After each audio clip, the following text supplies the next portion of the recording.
కేవలము విజయం సాధించినటువంటి వాళ్ళ కథలు, జీవితంలో అత్యున్నతమైనటువంటి స్థాయికి చేరినటువంటి వాళ్ళ కథలు మాత్రమే చదువుతూ ఉన్నామే అనుకోండి, వాళ్ళు జీవితంలో సమస్యలు ఎలా ఎదుర్కొన్నారు, చివరికి ఎలా విజయం సాధించారు అనేటువంటి సారాంశానికి సంబంధించిన ఎన్నో విషయాలు మీకు తెలుస్తాయి. కానీ జీవితంలో ఓడిపోయినటువంటి వారి కథలు, విఫలమైనటువంటి వారి కథలు కూడా చదవాలి. ఎందుకు అంటే వాళ్ళు ఓటమిని ఎలా తట్టుకొని మళ్ళీ నిలబడ్డారు, ఓటమిని ఓర్చుకొని నలుగురు ముందు వాళ్ళ తలలు మళ్ళీ పైకి ఎత్తుకొని ముందుకు నడిచారు, ఓటమిని మనసు ఎలా స్వీకరించింది అనేటువంటి విషయాలన్నీ కూడా జీవితాన్ని నేర్పిస్తాయి.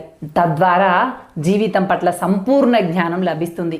విజయంలో ఆనందం ఎవరికైనా దొరుకుతుంది, కానీ ఓటమిలో కూడా ఆనందాన్ని వీళ్ళు ఎలా వెతుక్కున్నారు, వీళ్ళ ఓటమికి ఎలాంటి పరిస్థితులు దారితీశాయి మొదలైనటువంటి విషయాలన్నీ కూడా జీవితం పట్ల పూర్తి జ్ఞానాన్ని అందిస్తాయి. జీవితంలో విజయం అనేది ఒక భాగం మాత్రమే, కానీ ఓటమిని కూడా కలుపుకొని ముందు